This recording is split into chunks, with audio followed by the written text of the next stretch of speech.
C'est correct comme ça? Oui. Parfait. On va commencer ça. Alors, pour ceux qui ne me connaissent pas, je vais vous dire, je suis Patrick Carpentier, c'est moi qui est l'hôte de la réunion, je suis président du chapitre québécois de Sabre. Je sais que Pierre-Luc Laforêt, on l'a déjà reçu en invité à Québec. Je ne sais pas si tu te souviens. On était juste avant de passer les capitales. Et puis, c'est ça, ben, ceux qui ne savent pas c'est quoi Sabre, c'est la Society for American Baseball Research. Donc, on a un chapitre ici au Québec, on est à peu près une trentaine de membres, et puis 4 fois par année, on tient des réunions comme ça. Et ça fait un bout de temps qu'on voulait avoir Jean pour qu'il nous parle de l'expérience des Québécois aux Jeux olympiques. Et puis, il m'a surpris en me disant qu'il pouvait inviter des joueurs. Donc, ça a pris un peu de temps avant de coordonner tout ça. Et puis, ben là, on a réussi à vous obtenir tous, à peu près tous, en tout cas, là, le 5 mars aujourd'hui. Donc, c'est ça, la réunion aujourd'hui, c'est ça. Ça va être Jean qui va nous parler de l'expérience des Québécois aux Jeux olympiques. Puis, il va vous laisser parler d'après j'ai pu comprendre aussi. Donc, on a perdu un peu de temps, là. Fait que je vais laisser la parole directement à Jean, à moins que vous ayez des questions à me poser sur Sabre ou n'importe quoi d'autre. Sinon, Jean pourra commencer sa présentation qui est attendue.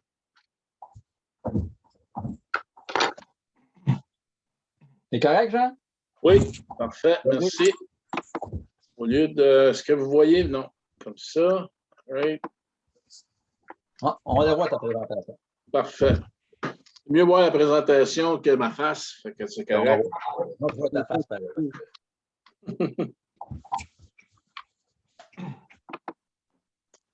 Alors, depuis 1904 à Saint-Louis, le Canada s'est qualifié à 4 reprises. 84, 88, 2004, 2008.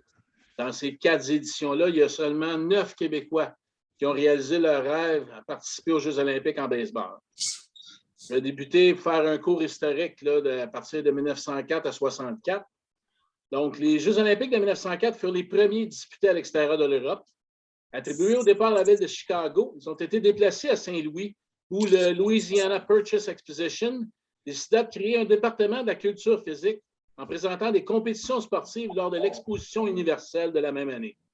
Petite note intéressante, les fils de Frederick Law Olmsted, un des architectes du Central Park à New York et du Parc du Mont-Royal à Montréal, ont participé à l'aménagement paysager du Francis Forest et du Francis Field de l'Université de Washington, un terrain de 103 acres en vue de la présentation de l'exposition universelle.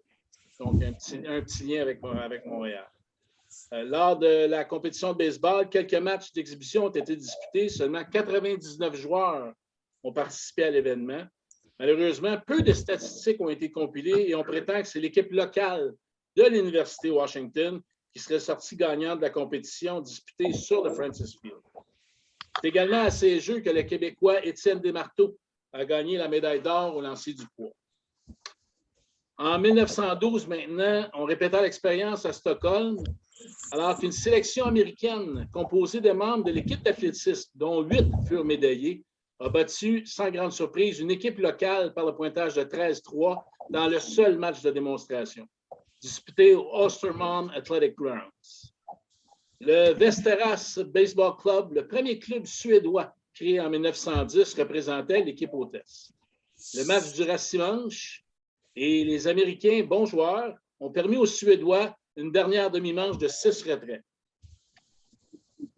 En 1924, maintenant, à Paris, le club de baseball de Ranelagh, le premier club parisien créé en 1913, a perdu une exposition de seulement 4 manches par la marque de 5-0 contre une équipe toute étoile américaine.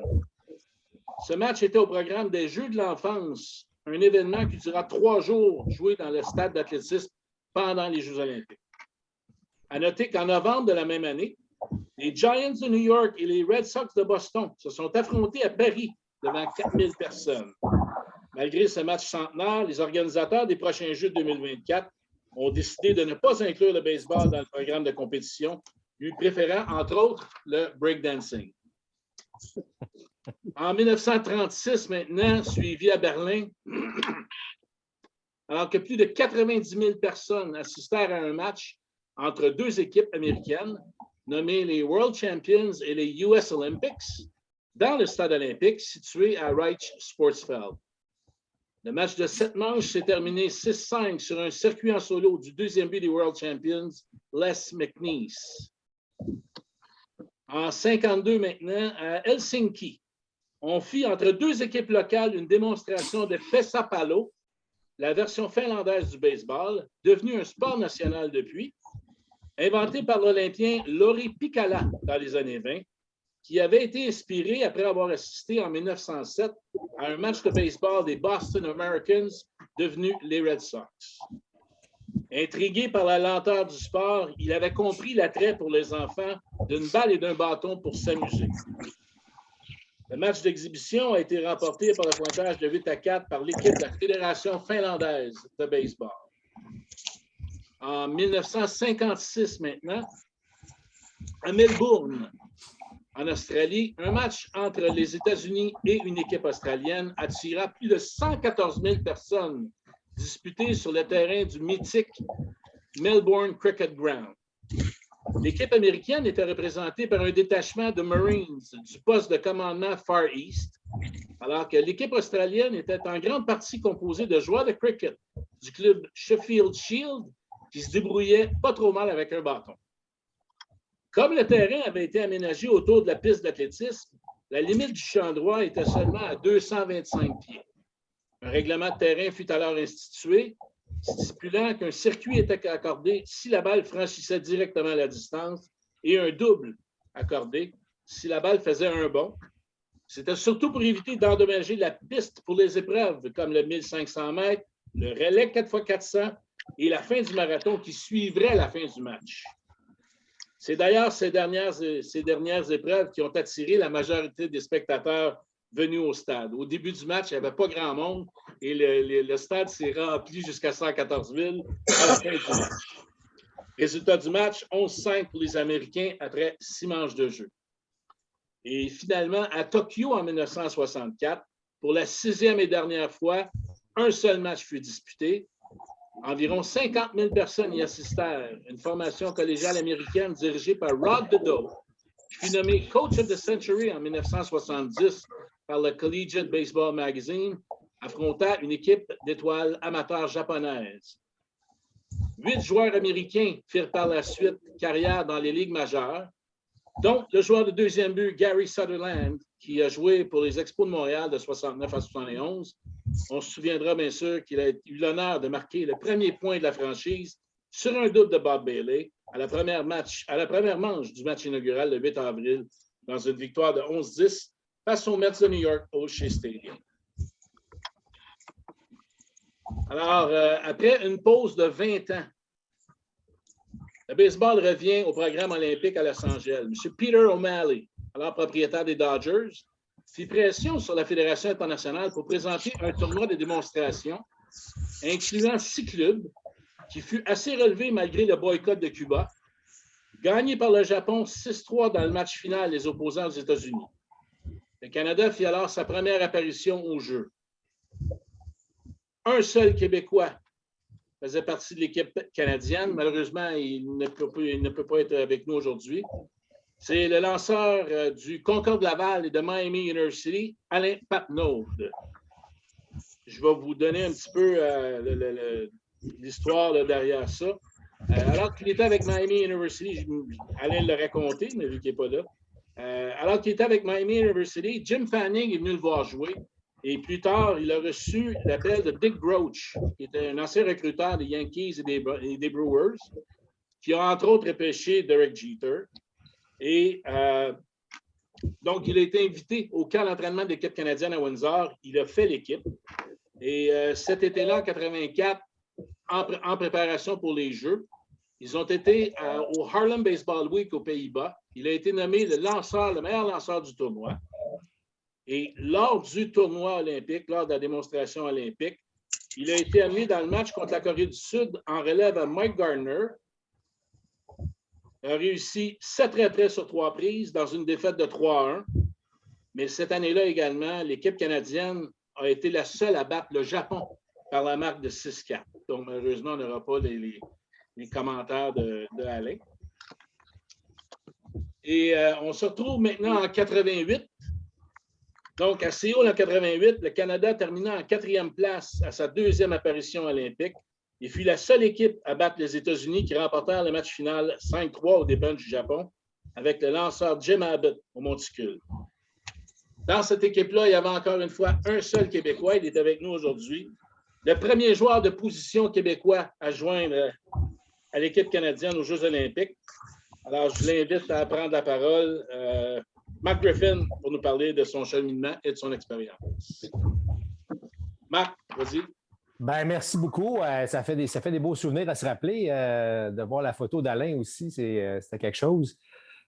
Écoute, 88, c'était extraordinaire. Là. Tous ceux qui sont sur l'appel, tous les joueurs qui ont été aux Jeux olympiques vont probablement dire la même chose. Ça a été des moments extraordinaires. Moi, en tout cas, surtout personnellement, la cérémonie d'ouverture, je ne sais pas, de participer à une cérémonie d'ouverture, ça a été tout à fait extraordinaire. Écoute, le baseball canadien à cette époque-là, ça en allait très bien. L'année auparavant, en 87, on avait terminé 5e aux Jeux panaméricains. On avait fait un bond assez important au niveau international. Longtemps, le Canada était classé beaucoup plus bas. On avait une très, très bonne équipe. Plusieurs joueurs de cette équipe-là ont atteint le baseball majeur, dont Matt Stairs, entre autres, Réal Cormier. Réal nous avait permis à l'époque, on avait joué un match, il y avait seulement 8 pays représentés là, dans le baseball en 88. Il fallait battre l'Italie dans un match qu'on avait disputé à Cuba.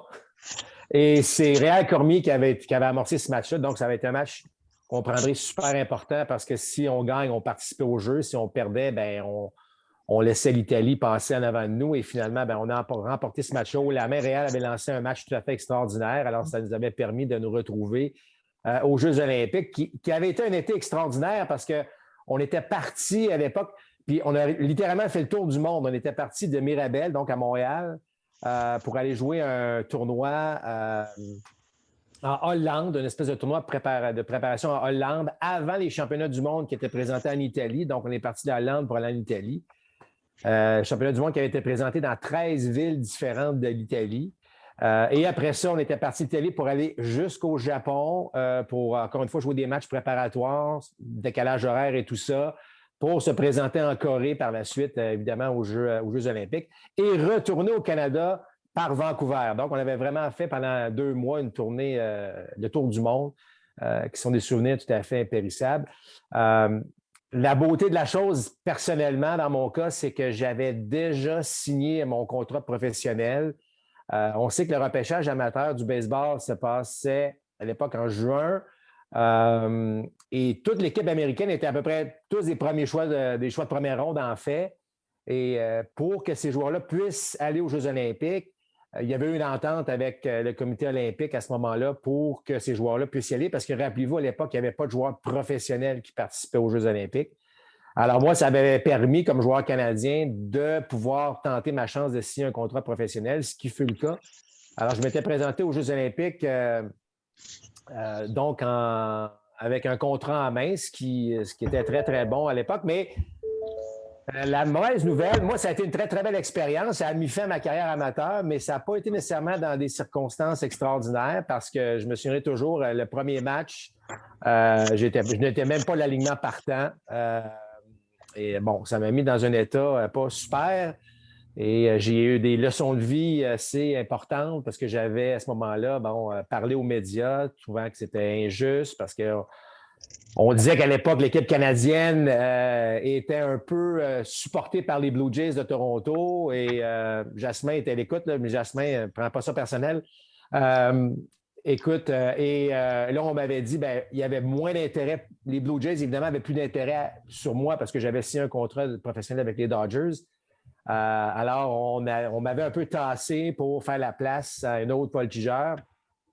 Tout ça pour dire que j'ai parlé aux médias. Ça n'a pas très, très bien sorti dans les médias. Et donc, ça a été une belle leçon de vie de ne pas parler aux médias trop vite.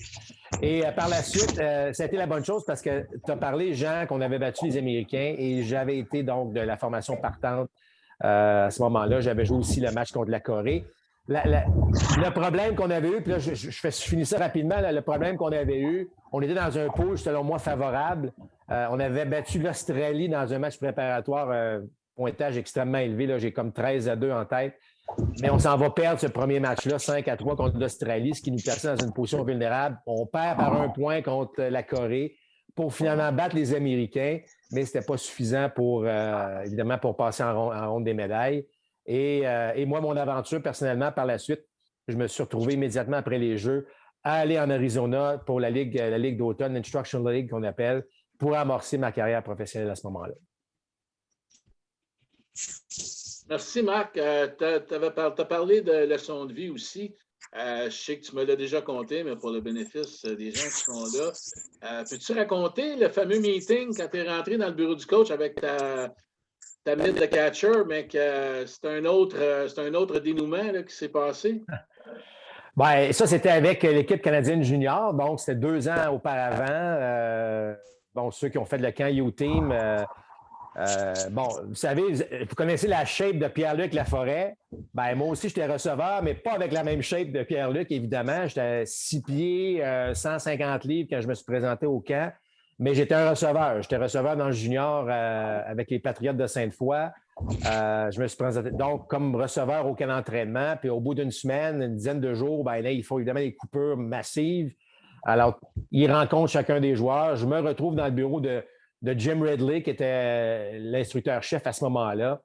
Et en fait, sont 3 instructeurs, puis c'est un peu sombre. Puis tous les joueurs avant moi qui avaient passé dans le bureau sortaient pratiquement en pleurant parce qu'ils avaient été coupés. Fait que dans ma tête à moi, ça ne regardait pas trop bien. Puis Jim Ridley qui m'annonce au départ que je ne serais pas le receveur de l'équipe canadienne. Fait que je n'étais pas nécessairement content. Puis là, il se dit, puis en plus, il dit, je vais te donner ta première vraie leçon de vie. Fait que mettez-vous dans la tête d'un petit gars de 17 ans qui vient de se dire qu'il se fait couper, puis en plus, il va falloir que tu lui donnes une leçon de vie ou se faire donner une leçon de vie. Je n'étais pas très, très content. Puis là, il se retourne, puis il prend une espèce de grosse mythe. C'était une vieille Musino, là, une mythe de voltigeur. Ça valait bien plus d'un panier, d'un filet de pêche, si tu veux, qu'une mythe de baseball. En tout cas, il me la lance, puis il dit, la première leçon de vie que je vais te donner, c'est que dans la vie, il faut que tu exploites tes forces.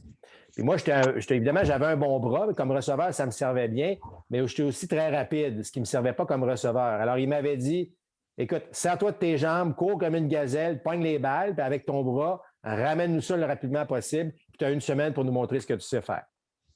Alors, je suis parti avec mon gros gant de voltigeur, puis 1 semaine après, on me confirmait comme voltigeur de centre de l'équipe canadienne junior à l'époque.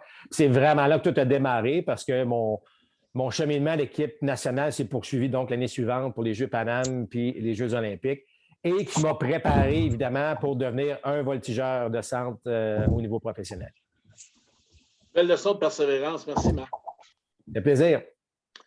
Alors, on commence maintenant à parler de baseball comme un sport médaillé.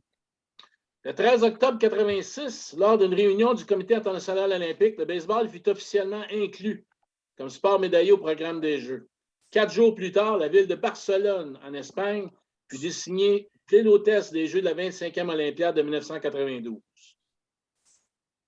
Les États-Unis furent les gagnants du dernier tournoi de démonstration à Séoul en 1988, mais la domination cubaine au championnat du monde de 1988 et 1990 annonçait une belle bataille olympique en 1992. Pour la première fois au programme olympique, la phase préliminaire fut un tournoi à la ronde de 8 clubs, avec les 4 premières équipes au classement avançant en demi-finale. Les 2 équipes gagnantes se disputent le match pour l'obtention de la médaille d'or et les 2 perdantes, celui de la médaille de bronze. Selon le principe de qualification continentale, les 4 premières places des Jeux panaméricains de 1991, soit Cuba, Puerto Rico, les États-Unis et la République dominicaine, les 2 premières places de la qualification asiatique, soit Japon et Taïwan, et la première place de la qualification européenne, l'Italie, accompagnait l'équipe hôte, l'Espagne, dans le tournoi. La formation cubaine, avec une fiche immaculée de 7 victoires en tournoi à la ronde, a terminé en première place du classement, alors que le Japon, 2e, Taïwan, 3e et les États-Unis, 4e, chacun avec une fiche de 5 victoires et 2 défaites, ont dû être départagés par la moyenne de points accordés par match. Les Cubains ont battu les États-Unis en demi-finale et remportèrent leur première médaille d'or en baseball des Jeux olympiques par une victoire de 11-1 sur Taïwan, qui récolta l'argent, et le Japon, victorieux contre les États-Unis, gagnant le bronze. On arrive en 96 à Atlanta. Les Jeux furent couronnés de succès avec un record de vente totalisant 1,1 million de billets pour la durée de la compétition, alors que les matchs étaient présentés au domicile des Braves, le Fulton County Stadium. Encore une fois, le tournoi à la ronde de 8 clubs déterminerait les participants aux demi-finales. La composition des équipes participantes fut quelque peu modifiée parce que le tournoi était en territoire américain. Donc, 2 équipes issues des qualifications américaines, Cuba et Nicaragua, 2 équipes européennes, l'Italie et les Pays-Bas, et 2 Asiatiques, le Japon et la Corée, ainsi qu'une équipe issue de la qualification Océano-Afrique, soit l'Australie, rejoindrait l'équipe hôte, les États-Unis.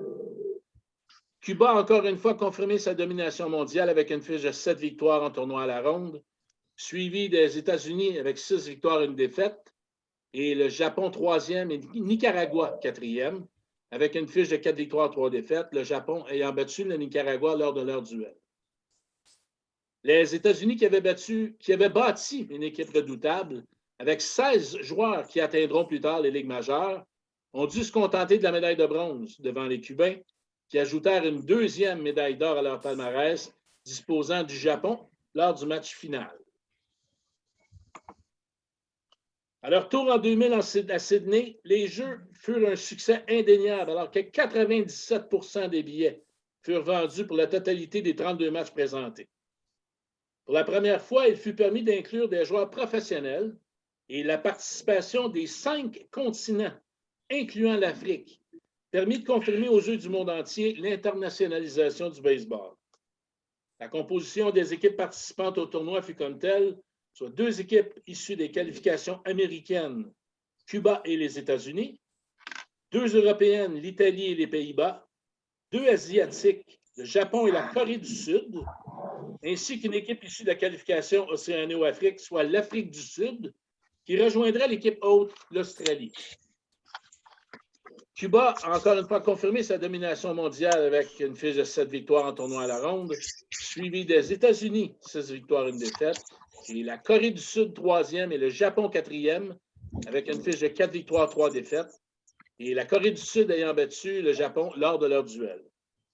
Les Américains prirent finalement leur revanche. Menés par leur gérant Tommy Lasorda, ils remportèrent leur première médaille d'or aux dépens de Cuba, alors que la Corée du Sud gagna le bronze. On arrive maintenant à Athènes en 2004. C'est la première participation du Canada, alors que le sport est devenu un sport médaillé. Premier match le 15 août 2004 contre Chinese Taipei. Encore une fois, en 2004, la composition des équipes participantes au tournoi à la ronde fut comme telle. 2 équipes de qualification américaine, soit Cuba et le Canada, 2 européennes, l'Italie et les Pays-Bas, 2 asiatiques, le Japon et le maintenant appelé Taipei chinois, qui était Taïwan, Chinese Taipei ou Taipei chinois, ainsi qu'une équipe issue de la qualification Océano-Afrique, soit l'Australie, rejoindrait l'équipe hôte, la Grèce. Quand la Grèce a décidé de créer sa propre équipe en vue des Jeux, elle s'est tournée vers les Orioles de Baltimore, plus précisément son propriétaire Peter Angelos. En effet, lorsqu'en 1999, M. Nicholas Burns, ambassadeur grec aux États-Unis et fervent amateur de baseball, fut mandaté pour construire une équipe représentative, il entra en contact avec M. Angelos et celui-ci s'empressa d'accepter la mission, par sens d'obligation étant lui-même d'origine hellénique. Il a signé un recruteur de l'équipe, Rob Dirksen, pour travailler avec le directeur de la Fédération hellénique de baseball amateur, M. Panos Mitsiopoulos, et prendre en charge la sélection des joueurs. Pour ce faire, tout fut mis en œuvre pour recruter les 100 meilleurs joueurs canadiens et américains d'origine grecque. 30 d'entre eux seront de la sélection finale, ajoutés à 15 joueurs de nationalité grecque recrutés localement, encore une fois avec l'aide de l'organisation par l'entremise de Lou Angelos, le fils du propriétaire. De cette sélection seront choisis les 24 meilleurs joueurs qui prendront part au tournoi à la ronde. Au final, je ne vous parlerai pas de baseball ou de statistiques. Donc, au final, Cuba remporte l'or, l'Australie l'argent et le Japon le bronze. Lors de ces Jeux, 4 Québécois ont porté l'uniforme d'équipe Canada 3 lanceurs et 1 receveur. On en a 3 avec nous aujourd'hui. Je vais leur laisser la parole. Malheureusement, Mike Kasevich, un jeune qui est né à Montréal, donc un Québécois, mais qui a grandi en Ontario et qui réside encore à Ottawa, ne peut pas être avec nous. Et, on va commencer avec Éric Cyr qui va nous raconter un petit peu son histoire, puis son cheminement, puis comment ça s'est passé pour toi. On va suivre avec Phil Devey et Pierre-Luc. Éric? Ça risque de se ressembler un petit peu. Écoute, moi, de mon côté, je n'avais pas fait la qualification l'année d'avant pour aller aux Olympiques. Je pense que je n'étais pas disponible ou quoi que ce soit. Puis l'année des Olympiques, j'ai été blessé. J'étais en réhabilitation à Phoenix, en Arizona. Puis Greg Hamilton est venu me voir directement là-bas pour me voir lancer des bullpens, voir comment. Puis c'est de là que c'est de là que j'ai été choisi, dans le fond, en lançant des bullpens en Arizona, en revenant en réhabilitation. J'étais super content. Écoute, on s'entend, c'est pas tous les jours que tu peux te faire inviter aux Olympiques.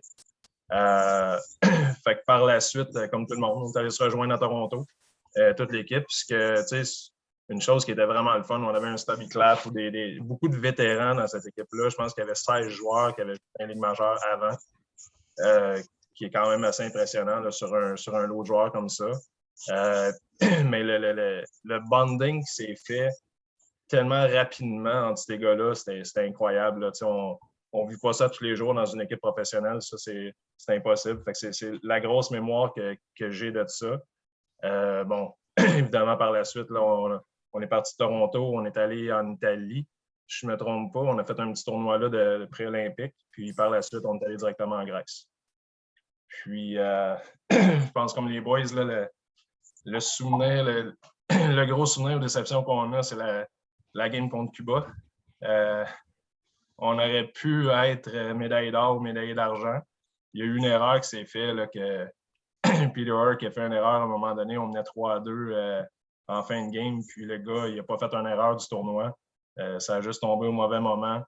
Puis c'est de là qu'on est tombé dans la finale pour le bronze. Mais écoute, des souvenirs comme ça, sérieusement, c'est incroyable. Puis la camaraderie aussi entre tous les sports différents.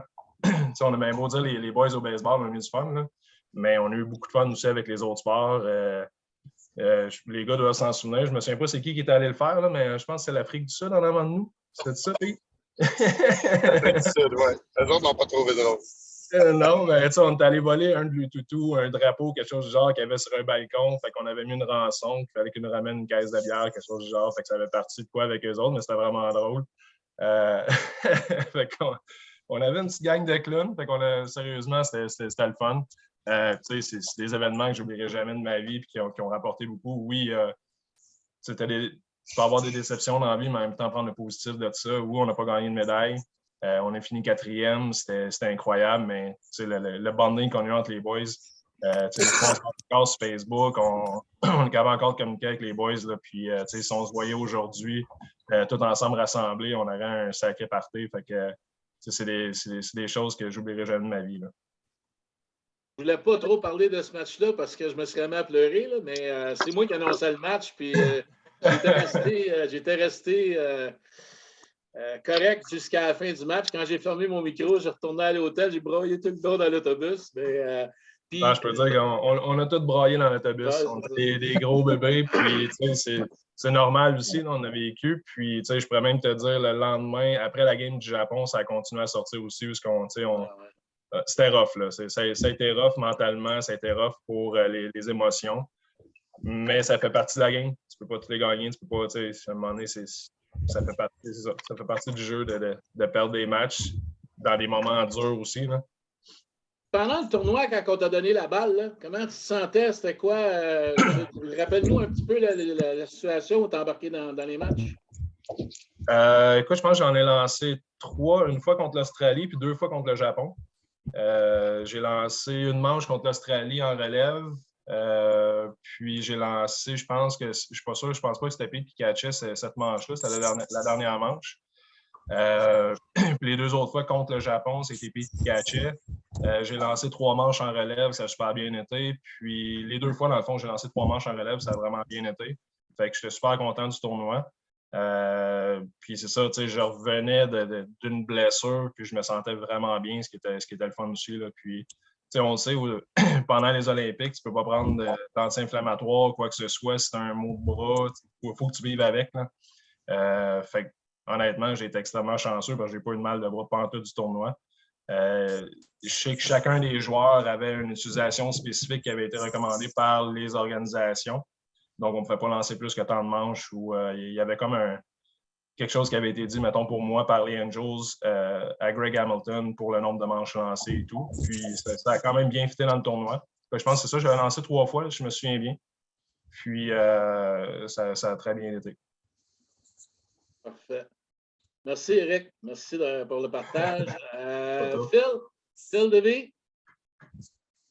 Philippe, de la chute? Oui. Prends la parole. Oui, de la chute. Raconte-nous ton cheminement un peu, puis comment ça s'est passé pour toi à Athènes? OK. Je vais pratiquer mon français en même temps. Good job. Et, j'ai joué dans la série pour qualifier pour les Olympiques, mais j'ai pas eu la chance de lancer. Alors, quand ils ont annoncé l'équipe olympique, j'ai pas fait l'équipe. Alors, c'était un peu décevant. Mais juste avant les cérémonies d'ouverture, je pense que c'était Jeff Francis qui a été qui est allé aux Ligues majeures. Alors, ils m'ont appelé. J'étais avec les Mariners dans ce temps-là, dans le Durham. Fait que la dernière minute, ils m'ont appelé. Et j'ai eu la permission de l'organisation. Alors, le jour avant les cérémonies d'ouverture, je suis arrivé aux Olympiques. Juste à temps pour rentrer dans le stade. Puis, tout un moment. Je me souviens, je me suis assuré d'être sur la ligne à l'extérieur pour être sûr que les caméras soient sur moi. Et justement, je pense qu'on avait des téléphones qu'ils nous ont donnés. Fait que quand on est rentré, j'étais au téléphone avec mes parents. Et tout à coup, il y avait un close-up, puis c'était moi avec quelqu'un d'autre. Alors, j'entendais tout le monde à la maison, tout excité. Alors, c'était un beau souvenir. Comme Eric avait dit, c'était le camaraderie, comme équipe. C'était instantanément, tout le monde participait pour bien jouer pour leur pays. C'était plus pour performer pour nous autres mêmes, c'était pour nos coéquipiers puis pour notre pays. Et c'est vraiment la fierté de jouer pour l'équipe du Canada. On s'est tellement amusé, on sortait le soir, on faisait le party, puis le lendemain, on jouait au baseball, puis on gagnait nos matchs. On jouait bien. Et c'était. Alors, j'ai eu la chance de lancer contre l'Australie. Puis j'ai eu la victoire. Alors, c'est un souvenir. J'ai encore la balle. Pour dire que j'ai une victoire aux Olympiques. Je n'aurais jamais passé ça de ma vie. Fait que c'est un honneur d'être capable d'avoir cette expérience-là. Alors, c'est pour remercier tout le monde l'équipe du Canada, puis avoir la chance d'être partant pour avoir la chance de lancer, être partant. Pierre-Luc, dommage qu'il n'a pas été receveur cette partie-là. Je pense qu'il avait demandé de prendre la journée off ou être DH parce qu'il ne voulait pas se faire mal à la main. Alors, je comprends bien, Pierre-Luc. La balle arrive vite quand je le lance. Fait que pour protéger la carrière, bonne idée. Yes. Yeah. Fait que après ça, c'était notre match contre le Cuba. Et je pense que ma mémoire est vraiment pas forte. J'ai toujours rencontré l'histoire je pense qu'on perdait par un point.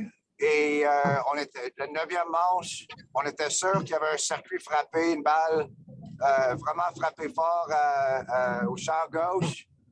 Et pour une raison ou une autre, j'ai l'impression que le voltigeur avait sauté la clôture pour sauver le circuit et que j'étais convaincu que c'était le circuit gagnant. J'ai toujours refusé de voir le match, les highlights depuis. Et c'était peut-être 5 ans, j'avais vu que c'était pas, mon histoire n'était peut-être pas correcte. Mais c'était un match vraiment serré. Puis c'était tellement décevant qu'on avait perdu. Puis il fallait jouer contre le Japon le lendemain pour le médaille de bronze. Et on a fait tout ce qu'on peut pour rally the troops.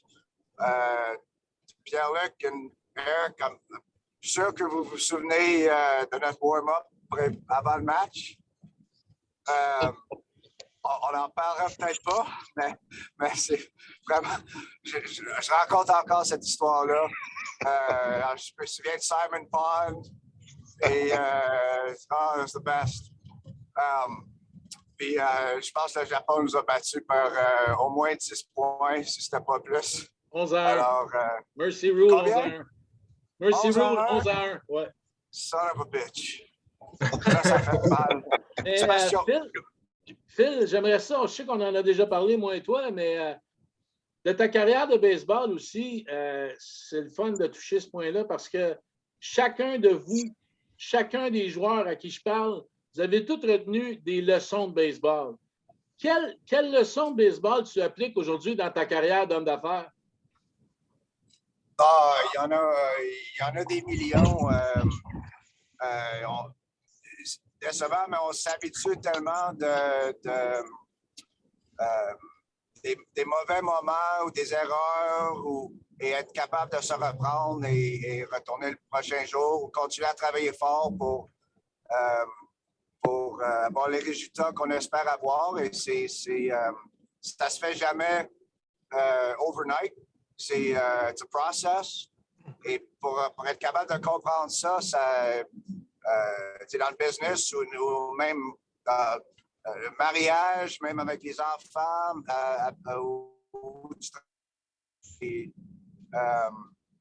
c'est jamais facile. It's a team sport. That's life. Il faut être capable de. You have to push through the bad moments to get to the good moments. Et pour moi, c'était toujours ça. J'ai eu la chance de jouer avec les meilleures équipes jusqu'à temps que j'avais peut-être 15-16 ans. Et ça a pris du temps pour montrer aux équipes, même au Québec, que je peux performer comme lanceur. Et une fois que j'ai eu mes chances, you have to take advantage of it and perform. Et c'est comme ça que ma carrière s'est développée. C'est sûr, pour même dire aujourd'hui que je suis un athlète olympique, c'est quasiment une insulte aux athlètes olympiques. Parce que je me souviens, même en Athènes, à la piscine, no shirt on, et je regarde les vrais athlètes autour de moi. Et il faut que je remette mon chandail parce que je veux me cacher. Parce que c'est pas correct pour dire que j'ai un corps olympique. Il y a des soirs qu'il faut que je le dise à ma femme qu'elle est tellement chanceuse que she goes to bed with an Olympic athlete. En réalité, c'est presque insultant aux athlètes. Tellement des souvenirs incroyables. C'est une des équipes favoris avec qui j'ai jamais joué. Et Eric, il a 100% raison. Si on faisait une réunion demain, moi, je suis en avion, n'importe où. Et c'est sûr et certain qu'on se remette comme si il y a 20 ans, puis it would be an epic party. Fait que c'est tellement chanceux d'avoir cet honneur de jouer pour l'équipe du Canada aux Olympiques. Parfait. Merci, Philippe. Et finalement, Pierre-Luc Laforêt, receveur de l'équipe canadienne. juste raconter avant que tu prennes la parole, Pierre-Luc. Tu m'as fait vivre aussi un petit peu mon moment olympique. Je l'ai déjà raconté, mais je le raconte vite. À ton premier at-bat, le 15 août contre Chinese Taipei, pendant 10 ans avant ça, tu étais aux États-Unis, puis tout le monde t'appelait Pete LaForest. Mais quand j'ai finalement pris le micro, puis j'ai now batting for Canada, catcher number 30, Pierre-Luc Laforêt, je me souviens que tu as sorti de la boîte, puis tu m'as fait un tip of the hat dans la boîte. Ça reste mon moment olympique. Fait que je te laisse la parole là-dessus, Pierre-Luc. Oui, en fait, je n'ai plus rien à dire, les deux, ils ont tout dit. Avoir eu la chance d'avoir joué avec l'équipe Canada pendant plusieurs années, à différents niveaux, avoir l'opportunité de représenter notre pays, ça va tellement plus loin que nos performances dans les mineurs, dans les majeurs, dans n'importe quoi. La fierté qui est développée et puis l'amitié, à toutes les années, quand on se retrouvait, c'était la première journée. Hey, l'autre, es-tu arrivé? L'autre, es-tu arrivé? Et aussitôt que tout le monde arrivait, on se donnait des caresses, puis on jouait aux cartes, puis on allait prendre une bière, puis on se tenait tout ensemble. C'est vraiment une famille. Je sais qu'il y a des pays, comme les États-Unis, il y a tellement de joueurs qu'à chaque année, il y a un roulement quasiment. Et puis, ce qui se passe à l'intérieur, je n'ai aucune idée. Mais pour nous, les Canadiens, chaque année, c'était vraiment... quand on savait qu'on avait un événement qui s'en venait, on était tellement excités, on s'appelait, on ne se textait pas dans le temps parce que ça n'existait pas bien. Mais en tout cas, je te dis qu'on avait du fun avec l'équipe Canada. Et puis, quand on est arrivé aux Olympiques, encore, c'est la même chose. Une chose qui est différente avec le baseball, je pense, c'est que on est tellement... Pas que c'était pas vraiment différent d'être aux Olympiques ou dans une partie des ligues mineures ou whatever, à part la fierté de jouer pour ton pays. Le reste, on se préparait de la même manière. On se mettait pas bien plus de pression parce que, si t'es un athlète qui, comme Phil il disait, les vrais athlètes qui s'en vont, qui se pratiquent pendant 4 ans de temps pour 15 secondes ou 30 secondes, c'est quand même assez impressionnant de voir tous les sacrifices qu'ils ont fait pour le 30 secondes qui vont aller performer. Donc, nous, notre préparation restait pareil.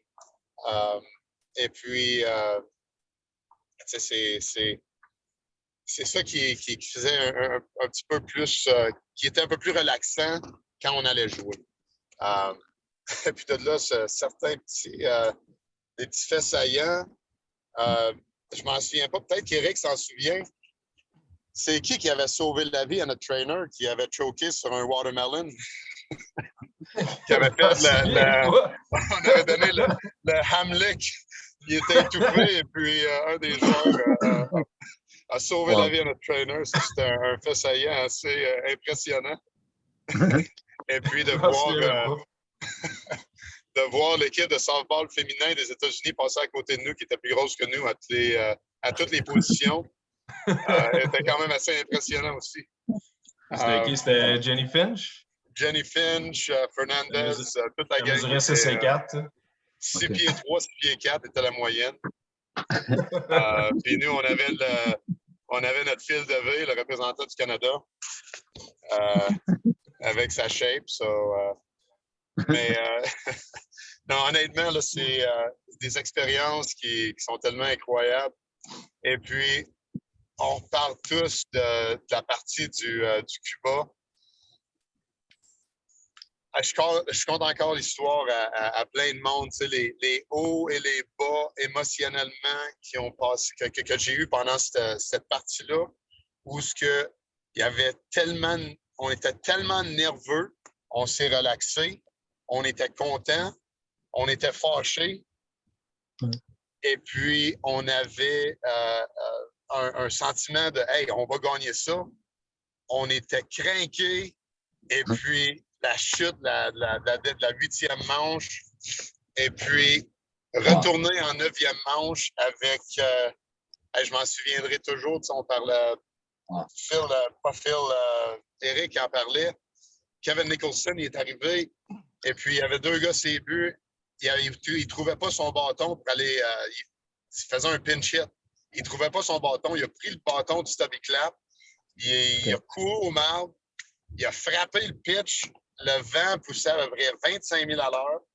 Et puis, de le voir au slow motion, c'était une bombe sûre et certain. Et puis, la pousse de vent qui est. C'est wow! Les émotions de cette soirée-là, là, c'est ceux qui ont été les plus marquants de, je vais dire, ma carrière, sûr et certain. Vous aviez commencé le tournoi aussi à 4 victoires, hein? 4-0. Ouais.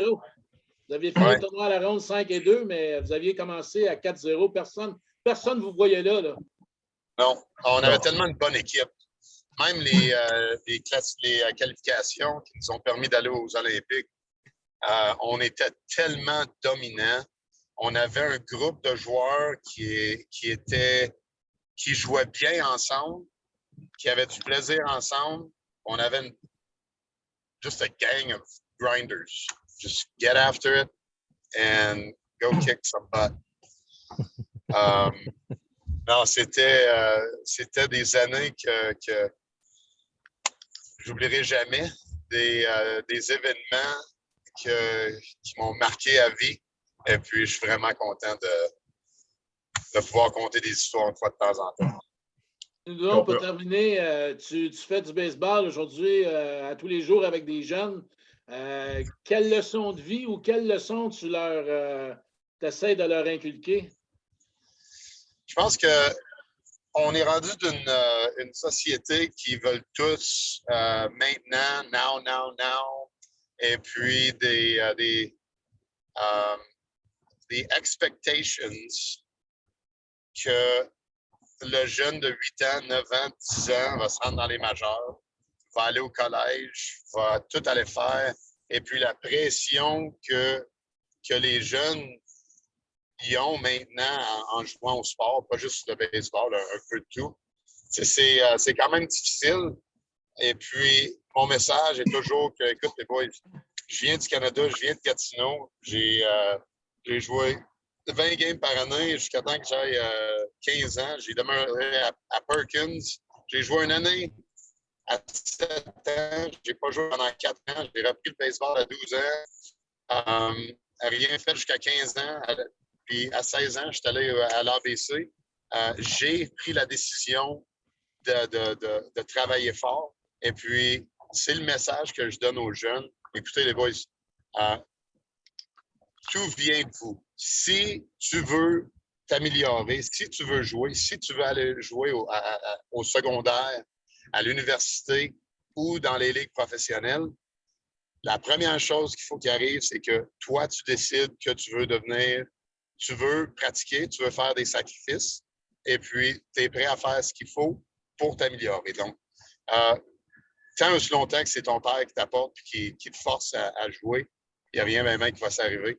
Aie du plaisir, travaille fort, et puis de là, il y a tellement d'années en avant de toi que don't stress about it, just have fun doing it. C'est ça. Merci beaucoup. Merci. Merci pour ces beaux témoignages. On est maintenant rendu en 2008. Je ne vois pas tout le monde. Est-ce que Steve Green est rentré dans le... On va dire ça. Steve n'est pas arrivé, non. Non, OK. Alors... Est-ce que je peux interrompre une seconde? Oui, certainement. Oui, d'abord, je voudrais... Parce que moi, je vais vous quitter, là. Okay. Mais je peux féliciter Jean. Ça a été une présentation. Je ne la verrai pas toute, là. Mais jusqu'ici, ça a été exceptionnel d'avoir un travail gigantesque, d'avoir retracé tout ce monde-là et d'avoir pu réaliser ces entrevues-là. C'est quelque chose d'exceptionnel. Je t'en félicite. Merci. Et puis, moi, malheureusement, je vais vous quitter. J'ai déjà des engagements que j'ai dû retarder un petit peu. OK? Merci beaucoup, Jean. Salut, Jean. J'espère de te voir cet été. All right. Alors, signe de l'internationalisation du baseball, pour la première fois de l'histoire du baseball olympique, un tournoi de qualification olympique fut organisé pour compléter les 3 places restantes du tournoi à la ronde. Alors que la Chine fut qualifiée d'office comme équipe haute, les Pays-Bas ont remporté la qualification d'Europe, le Japon celle de l'Asie, et les États-Unis et Cuba ont terminé premier et deuxième de la qualification des Amériques. Ce dernier tournoi de qualification impliquait le Mexique et le Canada, l'Espagne et l'Allemagne, la Grande-Bretagne, la Corée du Sud, Chinese Taipei et l'Australie. Lors de ce tournoi, le Canada, la Corée du Sud et Chinese Taipei chinois ont assuré leur participation aux Jeux de Beijing. En demi-finale, la Corée du Sud a affronté le Japon dans une demi-finale toute asiatique et les États-Unis ont affronté Cuba dans une demi-finale américaine.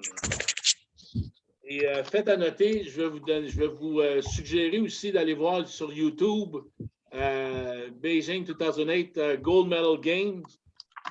Lors du match de médaille d'or opposant la Corée du Sud et Cuba, on a eu droit à une fin de match excitante, alors que le pointage était de 3-2 et les buts étaient remplis en fin de 9e pour Cuba. Il y a eu un incident alors qui a créé un délai de 6 minutes, créé par l'expulsion du receveur coréen Min Ho Kang, qui avait contesté la 4e balle qui remplissait les buts.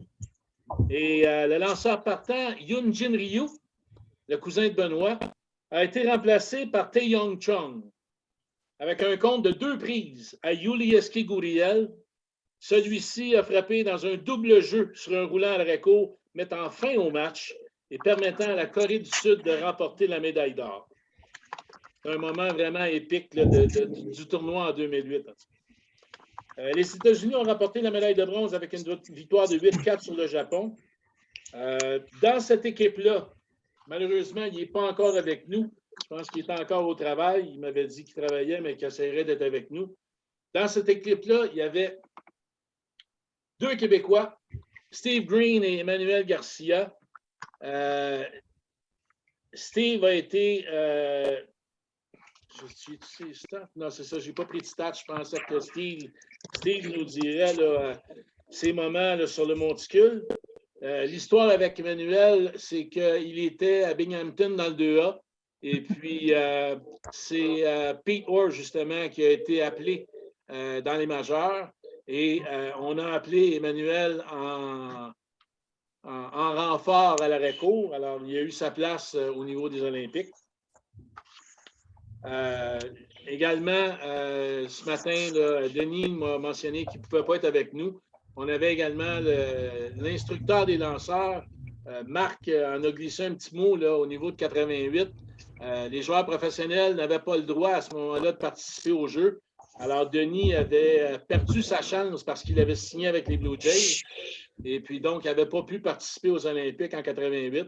Mais comme il a commencé à être entraîneur des lanceurs en 2001 pour l'équipe canadienne, il a participé à la qualification en 2003 et il a finalement pu réaliser son rêve en 2004 et en 2008 comme entraîneur des lanceurs de participer aux Jeux olympiques. J'aurais aimé ça qu'il nous raconte aux autres aussi des histoires. Malheureusement, ils ne peuvent pas être avec nous. Alors, pour conclure, après 2008, bien, comme tout le monde le sait, c'était connu depuis 2005 que le baseball et le softball ne seraient pas présentés aux Jeux de Londres en 2012, ne recueillant pas les 50 des votes requis. Mais le coup de grâce est finalement venu en octobre 2009, alors qu'il était exclu du programme olympique, également pour 2016 à Rio. Ce que ça a créé, c'est que les dirigeants internationaux des 2 sports, soit le baseball et le softball, ont uni leurs efforts et ont créé une confédération pour devenir le WBSC, le World Baseball Softball Confederation, pour renforcer leur lobby et reprendre leur place dans le programme olympique, ce qui a porté fruit 7 ans plus tard. En 2013, après que Tokyo eut été déclaré vainqueur et présenterait les Jeux en 2000, l'espoir en renaît finalement. Le sport national et le problème des infrastructures réglées. Pas besoin de chercher des stades de baseball au Japon, il y en a partout. Il fallait regagner le vote de confiance des dirigeants olympiques et c'est finalement au mois d'août 2016 que le CIO et le comité organisateur japonais annoncent la bonne nouvelle, le retour du baseball et du softball aux Jeux olympiques dans un programme dans une formule à 6 équipes. Alors, le Japon fut qualifié d'office comme équipe hôte. Israël ont remporté la qualification d'Europe-Océanie. Le Mexique et la Corée ont mérité leur place au championnat du monde WBSC appelé le Premier 12 à Taipei, à Tokyo, et en novembre 2019. Et les États-Unis, lors de la qualification des Amériques, et la dernière équipe, la République dominicaine, a gagné la qualification appelée la qualification de la dernière chance, disputée au Mexique quelques semaines avant les Jeux en juin 2021. Le tournoi sera disputé dans 2 stades, le Fukushima Azuma Stadium, dans un effort de revitalisation de la région suite aux événements qui l'ont décimé en 2011, suite au tsunami et à la catastrophe nucléaire. Ils ont rebâti le stade et le comité japonais voulait avoir les 2 premiers jours de softball et le premier match de baseball dans ce stade-là. Et après ça, le tournoi s'est poursuivi dans le stade à Yokohama. Le Japon remporta alors devant les États-Unis et la République dominicaine avec José Bautista dans ses rangs gagna le bronze contre la Corée du Sud. Et pour terminer, bien sûr, tout le monde sait qu'à Paris, il n'y aura pas de baseball en 2024. On espère qu'en 2028, à Los Angeles, le baseball sera de retour au Dodger Stadium. Et qui sait, en 2032, à Melbourne, en Australie, si les Australiens ne nous feront pas justement l'honneur d'avoir du baseball et du softball au niveau des Jeux. C'est ce qui termine la présentation. Je veux remercier nos joueurs qui étaient avec nous, qui nous ont raconté des anecdotes. Merci pour votre attention. Merci, Jean. Merci, Jean. Merci, Bonne Jean. journée, les boys. Bon, attendez, êtes-vous capable de répondre à quelques questions? Parce que j'imagine qu'il doit y avoir des gens parmi nos membres qui veulent vous en poser une couple. Là. Hey, moi, j'arrive à la Wow, place. c'est correct. Donc, il faut que je parte. Ah ouais. Mais je vous remercie pour tout. C'était plaisant à entendre. C'est des Ça bons nous fait souvenirs. plaisir. Ça nous fait Merci, plaisir. Pierre-Luc. C'était bien le fun Salut, de Pete. revoir. Bye-bye. Ouais. Ciao, Pete. Pierre-Luc. Salut, les boys. Salut, Phil. Salut, Eric. Merci, Phil. Salut, Pete. Bye. Hein? Est-ce qu'il y a des gens qui ont des questions, des commentaires? Oui, j'aurais une question, moi, pour Marc et Alain, s'ils nous entendent.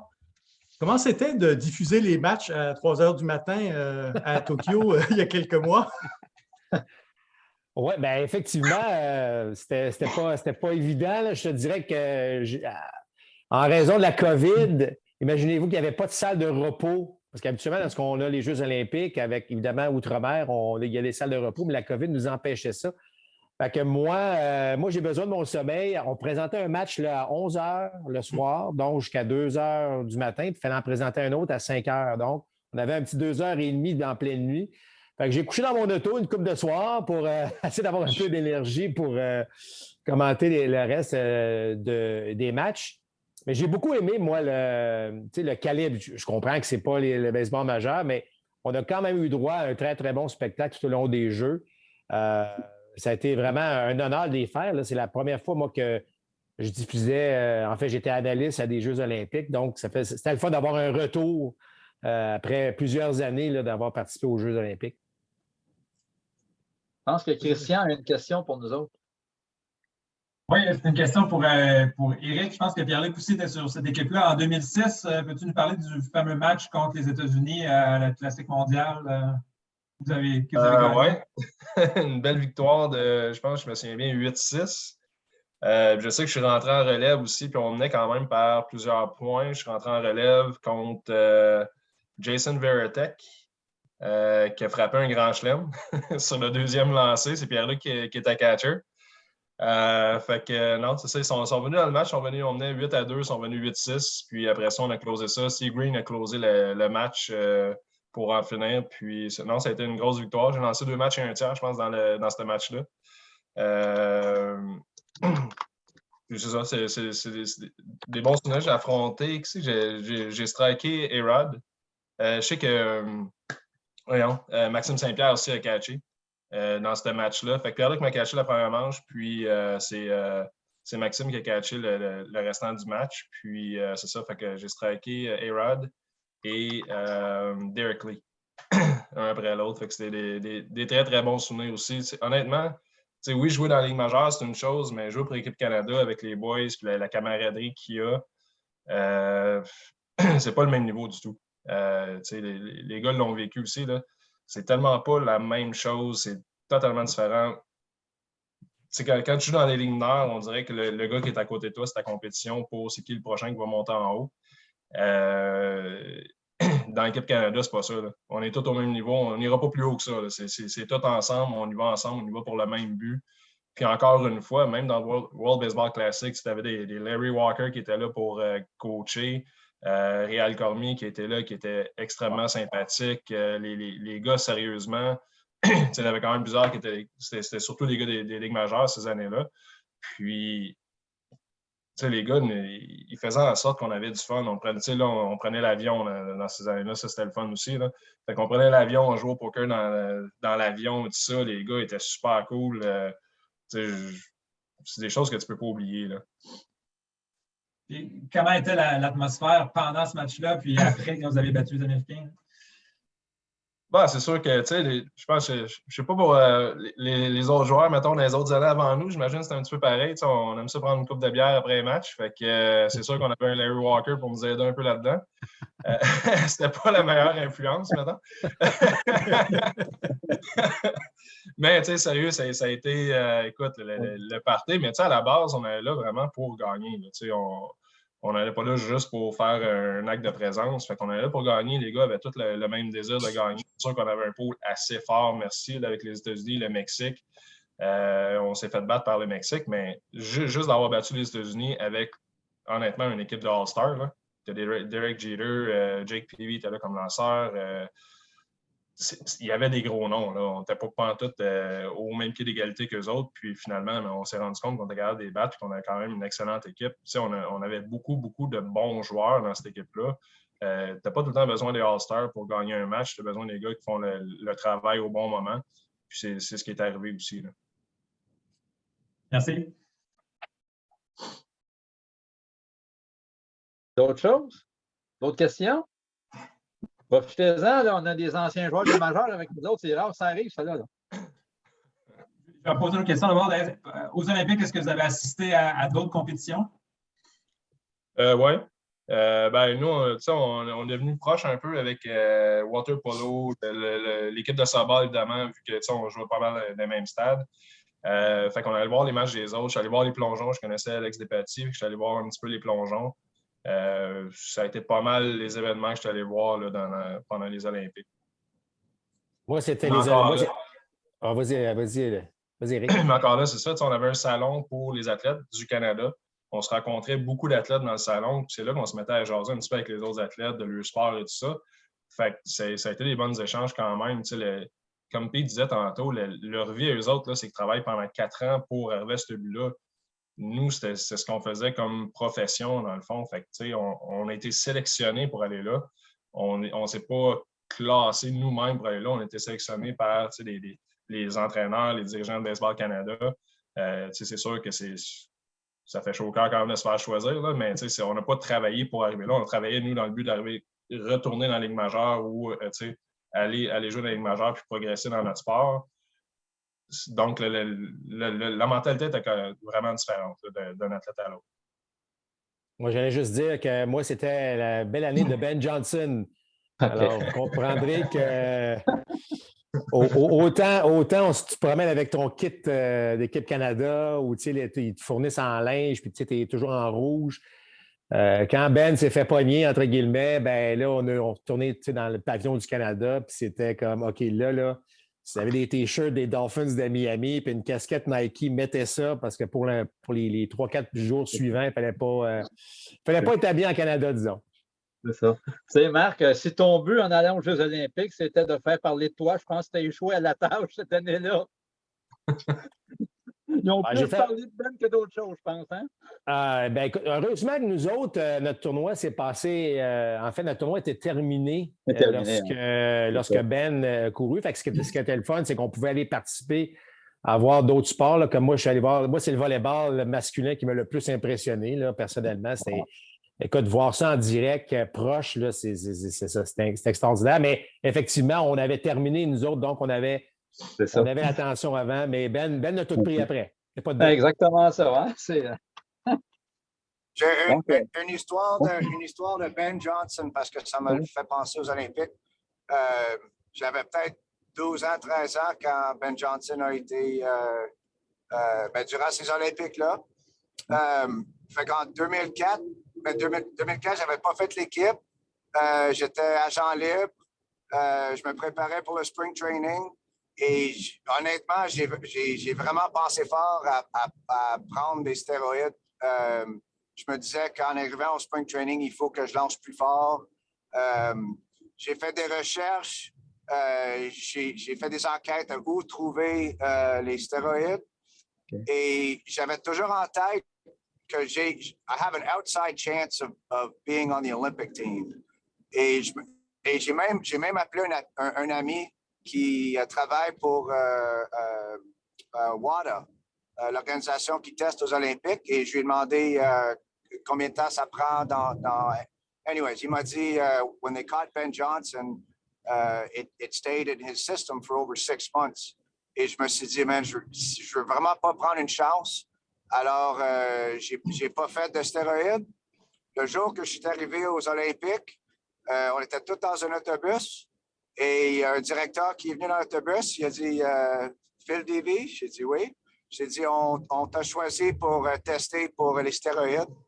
Alors, tout le monde a trouvé ça vraiment drôle parce que je serais le dernier à être accusé d'avoir être sur stéroïdes, mais c'était vraiment à cause de Ben Johnson que j'ai pas pris de stéroïdes.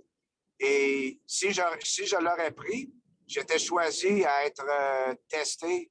Et j'en parle encore l'histoire comme si je veux écrire une lettre à Ben Johnson pour dire your story it could have affected me where j'aurais testé positif. Et I couldn't imagine my parents et on aurait été disqualifié des matchs et whatever would have happened. Et c'est à cause de ce que j'ai vu quand j'étais jeune, ce que s'est passé avec Ben Johnson, que j'ai pas pris de stéroïdes. Puis si je l'aurais pris, j'aurais été pincé cette journée-là. Wow. C'est une belle histoire. Deux histoires avec une casquette des Expos. J'étais tellement fier là, de me promener avec ma casquette des Expos. À Athènes, avant le tournoi, on avait accès au terrain. C'est là que j'ai rencontré Éric, Phil, puis les Québécois qui étaient dans l'équipe avec je connaissais déjà Denis Boucher, fait que Denis m'a introduit à ces gars-là, Pierre-Luc. Mais il y avait une pratique de l'Australie et j'avais ma pratique des Expos, ma casquette des Expos, puis à un moment donné, j'ai senti quelque chose, une main sur mon épaule, je me suis reviré. C'était Graham Lloyd, l'ancien lanceur des Expos, qui était là. Fait qu'on a jasé un petit peu. Il a bien vu que j'étais de Montréal, des Expos, qu'on a jasé. Puis lors de la remise de médailles, on a pris une photo. Moi, je suis sur le podium. Lui, il est à terre, puis on est à peu près à la même grandeur. Puis après ça, à Beijing, encore une fois, j'avais ma casquette des Expos. J'avais été invité à la Maison du Canada. En soirée, les athlètes se retrouvaient, là, les athlètes des sports ou les médaillés se retrouvaient à la Maison du Canada.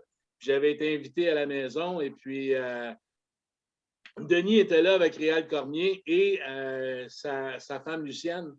Et puis, à un moment donné, Réal, j'y ai jasé là, parce qu'on se voyait tous les jours au stade, mais il m'a introduit, il m'a présenté à sa femme. Puis sa femme, là, Lucienne, elle voyait bien que je parlais français, que j'étais francophone. Elle a dit, là, je comprends comment se fait que tu prononces bien son nom, Réal Cormier. Pendant 16 ans, c'était Réal Cormier là, dans les stades de baseball majeur.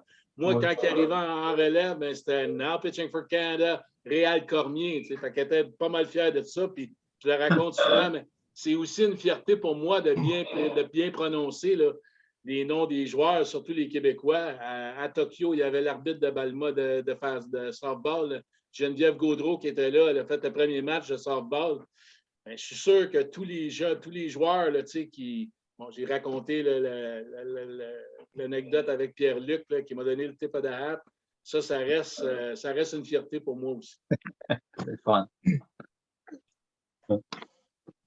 Mais nous autres, les boys, qu'est-ce qu'on trouvait drôle? McDonald's, c'est le commanditaire officiel. Là. Les joueurs de baseball, on mangeait au McDo, il n'y a aucun problème. Au début des Olympiques, il n'y avait pas un chat alentour du McDo. plus que les semaines avançaient, que les sports se terminaient, là, il y avait de plus en plus de monde qui allait au McDo, mais sérieusement, avant les événements, ils n'y allaient pas pantoute. C'est bon, ça.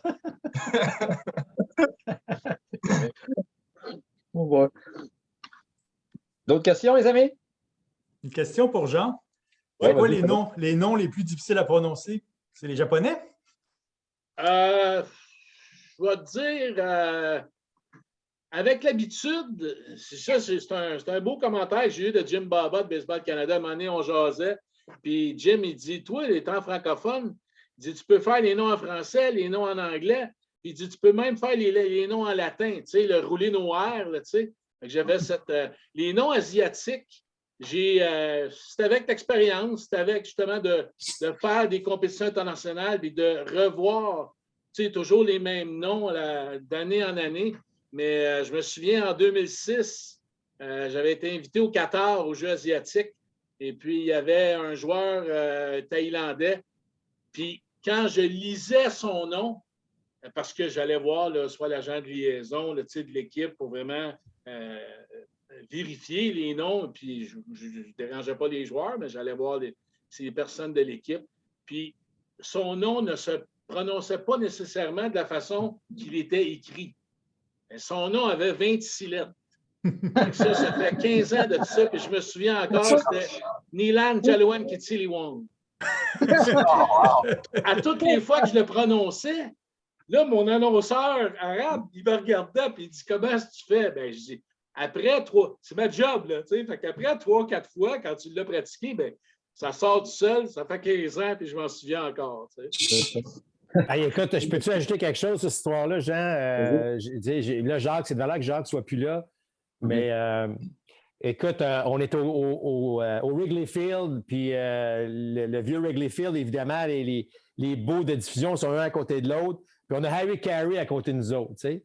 Et puis là, il y a juste une petite fenêtre qui nous sépare, puis des fois, elle est ouverte parce que là, Harry Carey veut demander à Jacques des affaires, mais peu importe. Alors, il y a une communication qui se fait. Puis à un moment donné, Harry Carey, il décrit le match, puis la balle est frappée à l'arrêt-court. Mais l'arrêt-court des Expos, c'est Mark Grudzielanek.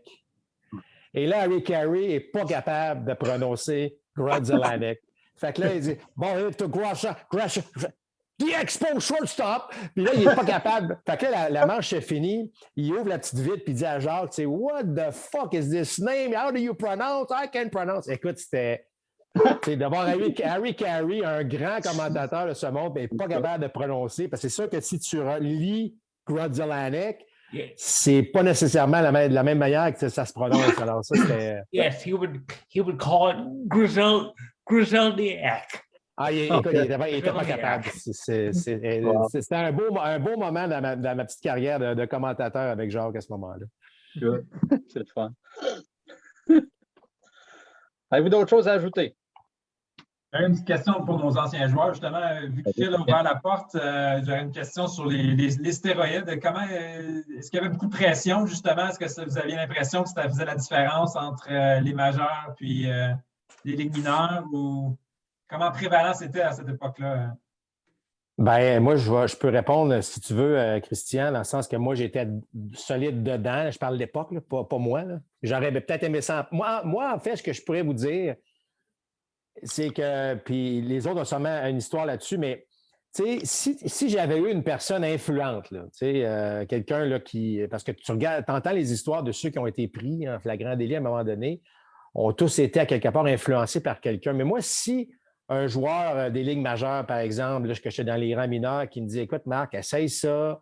Ce qui te manque, c'est un peu de power. Imagine-toi si tu frappes 10-12 circuits de plus. » Je peux encore dire aujourd'hui que quand tu es trempé dans ta carrière, en tout cas à mon époque, là, la différence entre c'est toi qui passes et c'est l'autre qui ne passe pas, là, elle est très, très mince. Alors, je ne peux pas dire aujourd'hui que j'aurais assurément dit non, j'en prends pas. J'aurais pu en prendre. J'étais assez vulnérable pour en prendre. J'en ai pas pris parce que personne ne m'en a vraiment offert puis je n'ai pas fait l'effort d'en chercher. puis j'en suis content aujourd'hui, mais ça se prenait ouvertement. Rappelez-vous l'époque de Mark McGuire et Sammy Sosa. Je veux dire, c'était sur les casiers des joueurs. Là. Je veux dire, il n'y avait pas vraiment de grande cachette parce qu'à l'époque, ce n'était pas vraiment illégal. Ce qu'on s'inquiétait surtout, c'était qu'est-ce qu'on s'injecte, ça va nous donner quoi comme effet secondaire. Mais c'était extrêmement répandu dans le baseball à l'époque. C'est clair.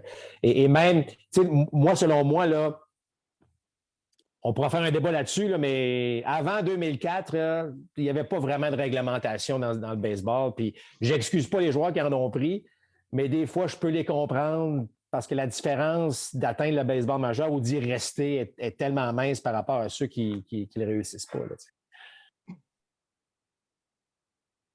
moi, j'étais là plus, j'ai monté en 2002, j'ai commencé ma carrière en 99. Fait que oui, c'était là, dans les mineurs, c'était pas vraiment, je pense pas qu'on le voyait. Là.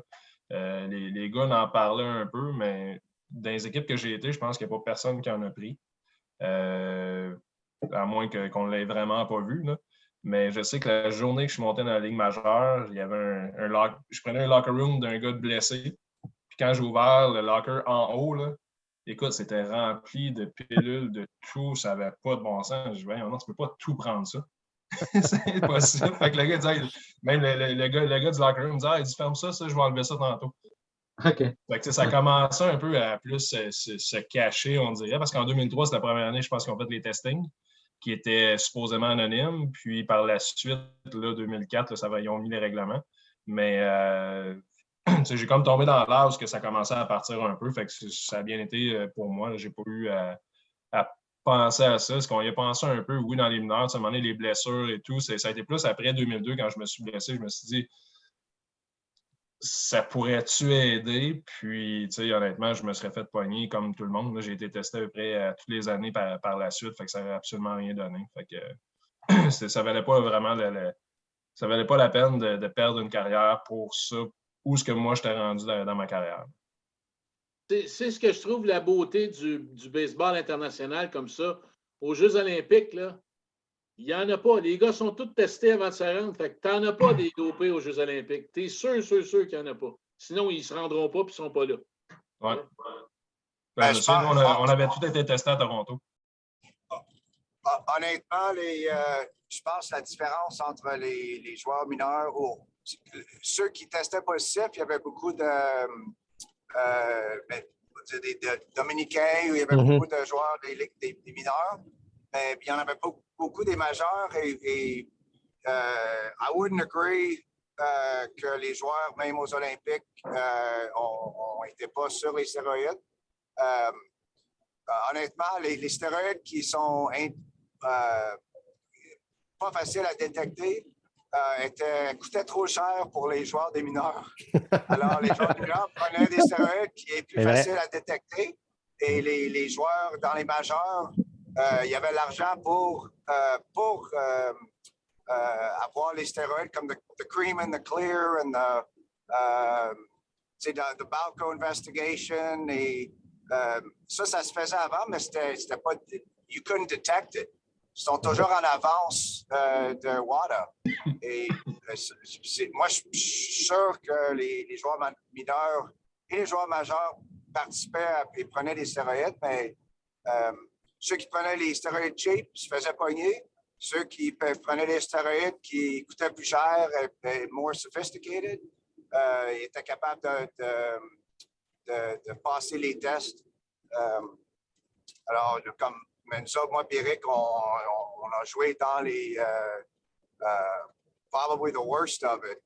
Mais moi, j'étais naïf. Je ne savais pas vraiment c'était quoi. Je me souviens, il y avait creatine dans le temps. Comme tu peux aller à une pharmacie pour avoir comme une poudre que tu mets pour... mais c'était légal. Alors, j'avais pris ça durant la off-season. Je travaillais fort in the weight room chaque matin. Puis j'arrive au spring training. Puis j'enlève mon chandail. Je pensais que j'étais dans une bonne shape. Puis je me souviens des gars qui demandaient « Davey, what'd you do all off-season? » Puis je regarde les autres joueurs. Ils ont pris 30 livres. moi, je leur demande, like, man, what was your workout? Like, what am I missing? You did more curls? Did you do this? Comme j'avais aucune idée que ça se passait jusqu'à temps peut-être 2002, 2003. Et là, je dis, oh, OK, I get it now. Now I see what's going on. Fait que c'est pas facile d'être en compétition contre des joueurs qui ont des stéroïdes, mais pour moi aussi, c'est pas une excuse pourquoi je me suis pas rendu au majeur. Même ceux qui sont sur les stéroïdes, il y a beaucoup de blessures qui se passent avec ça. I don't blame the ones that did. Comme Marc a dit, si quelqu'un m'avait donné des pilules ou quelqu'un d'influence, si j'avais ça dans les alentours, who knows what I would have done. I'd like to say I wasn't going to, and I didn't, and I did have a chance to.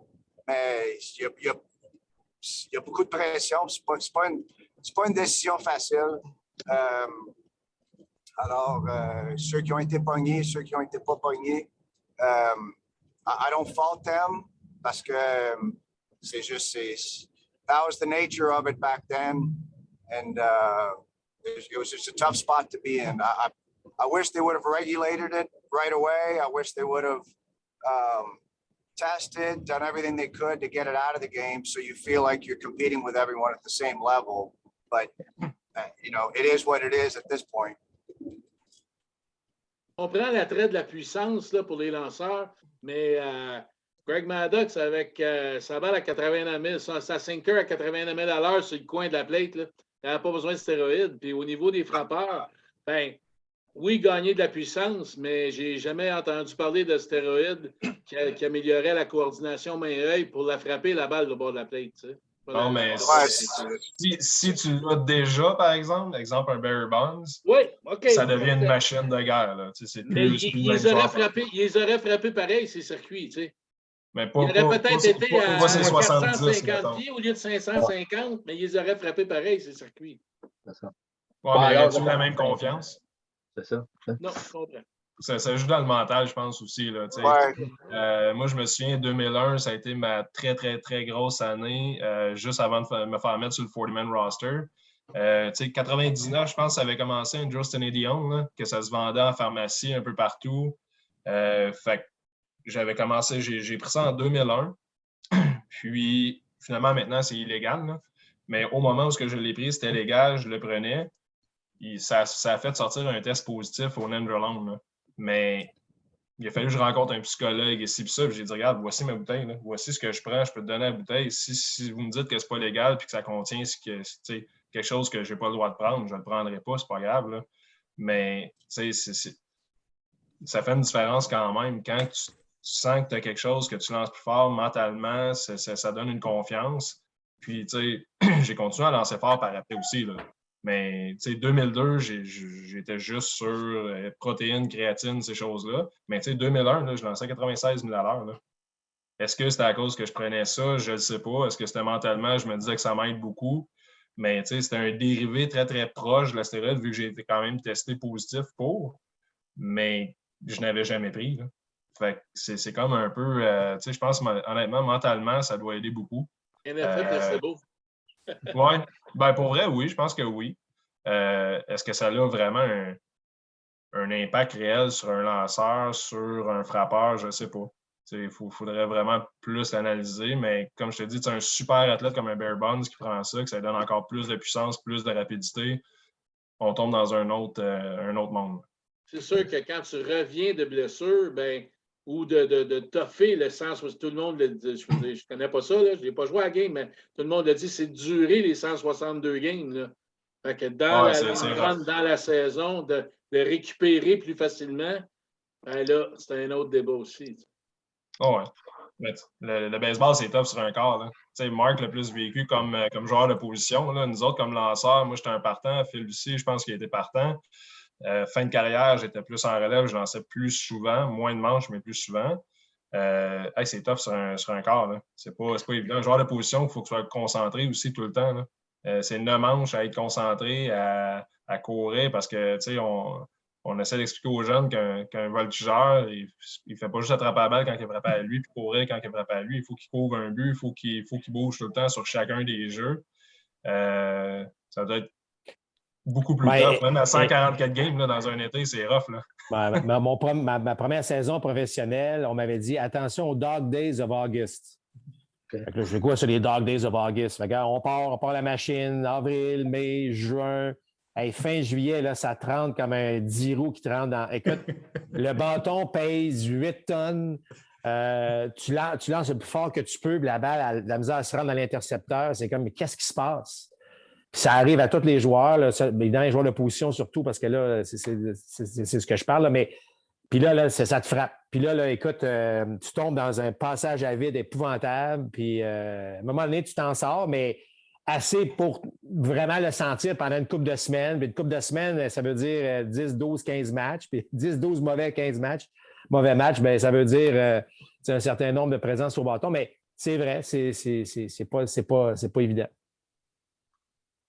Hey, messieurs, moi, je vous laisse. Il faut vraiment que je vous quitte, mais merci beaucoup. C'était vraiment agréable. Merci beaucoup, Marc. On te remercie, Marc, d'être venu. Éric et Phil, c'était le fun de vous voir, les boys. Lâchez pas.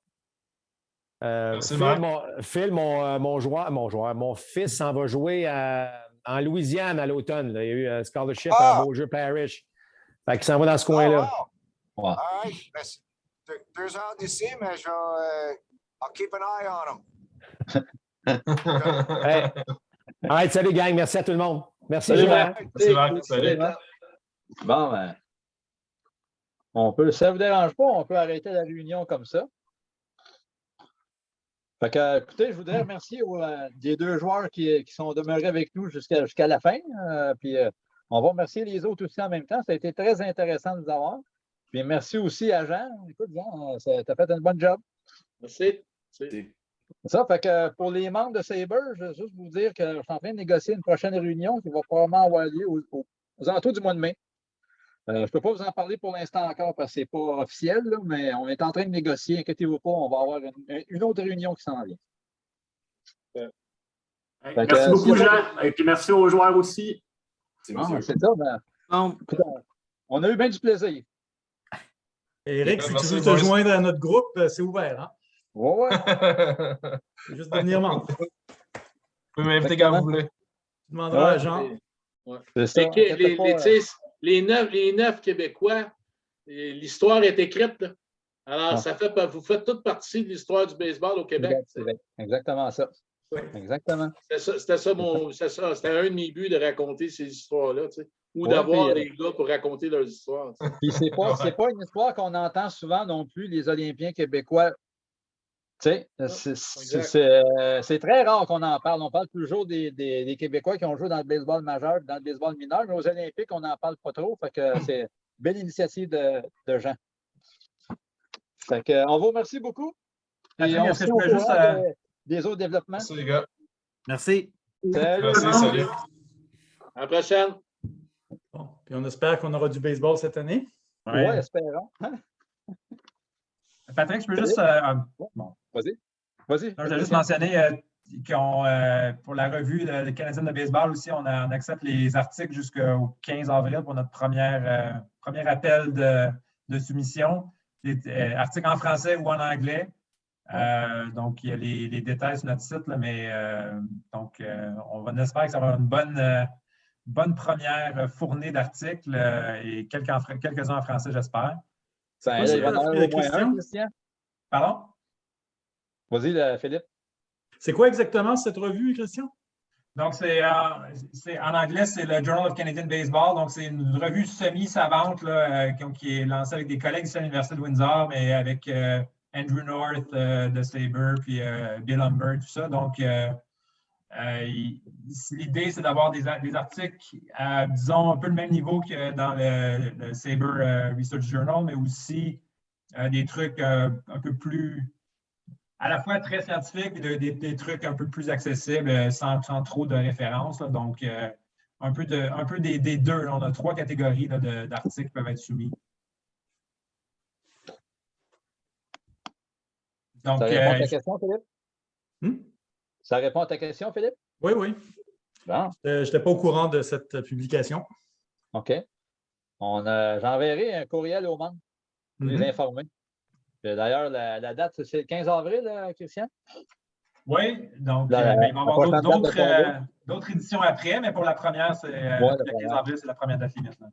C'est ça, j'enverrai un courriel aux membres pour les informer puis dire c'est vrai, c'est tôt un peu, mais là, il va y avoir d'autres éditions comme de raison, là, fait que pas de problème. Parfait. Ce genre de choses, c'est francophone sur le comité éditorial. Ouais, ce genre de choses, c'est toujours plus ben, facile. C'est toujours plus facile de faire le premier numéro que les suivants parce que les gens sont bien enthousiastes au début, puis ensuite, c'est de soutenir. C'est ça. On va voir ce que ça donne. On devrait être chanceux. Il devrait y avoir au moins un article de membre de Sabre cette fois-ci, hein, Christian? On travaille là-dessus. Exactement ça. On ne vous dirait pas sur quoi parce que Christian et moi, on est en train de travailler sur un projet. Mais c'est assez intéressant, merci. Oui.